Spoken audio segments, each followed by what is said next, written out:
കേട്ടിരിക്കുന്ന എല്ലാ അമ്മമാരുടെ മനസ്സിലൂടെയും അവരുടെ കുട്ടിക്കാലത്തെ ഓണക്കാലമായിരിക്കും ഇപ്പോൾ ഓടിക്കൊണ്ടിരിക്കുന്നത്, അല്ലേ? അതായിരിക്കും നിങ്ങൾ ആ ഒരു ഓർമ്മയായിരിക്കും നിങ്ങൾ ഇപ്പോൾ അയവർക്കൊണ്ടിരിക്കുന്നത്. അപ്പോൾ ഓണത്തിന്റെ ഐതിഹ്യം എന്ന് പറയുമ്പോൾ അത് എല്ലാവർക്കും അറിയാം, അതെല്ലാവരും കേട്ട് കഴമ്പിച്ചിരിക്കുന്ന ഒരു കാര്യമാണ്. അപ്പോൾ എന്നാലും ഓണത്തിന്റെ ഐതിഹ്യത്തിനെ പറ്റി ഒരു 2 വാക്ക് എന്നിലൂടെ. അസുര രാജാവും വിഷ്ണു ഭക്തനുമായിട്ടുള്ള പ്രഹ്ലാദന്റെ പേരക്കുട്ടിയായിരുന്നു മഹാബലി. മഹാവിഷ്ണു വാമനന്റെ രൂപത്തിൽ ഭിക്ഷ തേടിക്കൊണ്ട് നമ്മുടെ മഹാബലിയുടെ അടുത്തേക്ക് വന്നിട്ട് 3 അടി മണ്ണ് ആവശ്യപ്പെടുകയാണ്. മഹാബലിയുടെ അസുര ഗുരു വേണ്ട, കൊടുക്കരുത് എന്നെല്ലാം പറയുന്നുവെങ്കിലും അതൊന്നും കേൾക്കാതെ 3 അടി മണ്ണ് കൊടുക്കുകയാണ് മഹാബലി വാമനന്. അങ്ങനെ വാമനൻ തന്റെ 2 കാൽപാദം കൊണ്ട് തന്നെ ഭൂമിയും സ്വർഗവും പാതാളവും കീഴടക്കുകയാണ്. 3ാമത്തെ കാൽപാദം പിടിക്കാൻ സ്ഥലമില്ലാതായപ്പോൾ വാമനൻ മഹാബലിയെ നോക്കി.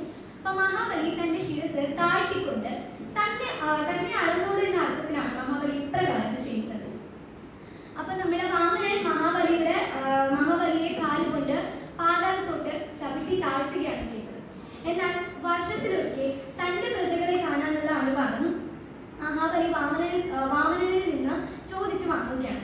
അങ്ങനെ തിരുവോണ ദിവസം മഹാബലി നമ്മളെല്ലാവരെയും കാണാൻ വരുമെന്ന് പറയപ്പെടുന്നു. ഇതാണ് ഓണത്തിന്റെ ഐതിഹ്യം എന്നാണ് പരക്കെ പറയപ്പെടുന്നത്. അപ്പോൾ ഓണം എന്ന് പറയുന്നത് കേരളത്തിന്റെ തനതായ ഒരു ഉത്സവമാണ്.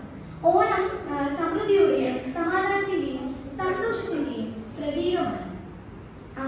പൂക്കളും സദ്യയും ഓണക്കളിയും തിരുവാതിരക്കളിയും കൈകൊട്ട് കളിയും എന്താ പറയാ പായസവും സദ്യയും. ഞാൻ ഏറെ നേരമായി സദ്യ പറഞ്ഞുകൊണ്ടിരിക്കുന്നു അല്ലേ? എന്ത് ചെയ്യാനാ? പായസവും പപ്പടവും അച്ചാറും അവിലും ഇതൊക്കെ ഒരു വീക്ക്നെസ് ആണ്. അപ്പൊ ഇന്ന് ഒരു പ്രത്യേക കാര്യം എന്താണെന്ന് വെച്ചാൽ ഇന്ന് ആദ്യമായിട്ടാണ് ഞങ്ങൾ NSSൽ ഓണം സെലിബ്രേറ്റ് ചെയ്യുന്നത്. ഞങ്ങൾ ഇനി വരുന്ന എല്ലാ ഓണവും NSSന്റെ ഭാഗമായിട്ട് സെലിബ്രേറ്റ് ചെയ്യാൻ കഴിയട്ടെ എന്ന് പ്രാർത്ഥിക്കുന്നു. അപ്പോൾ വീണ്ടും എല്ലാവരെയും ഓണാശംസകൾ നേർന്നുകൊണ്ട്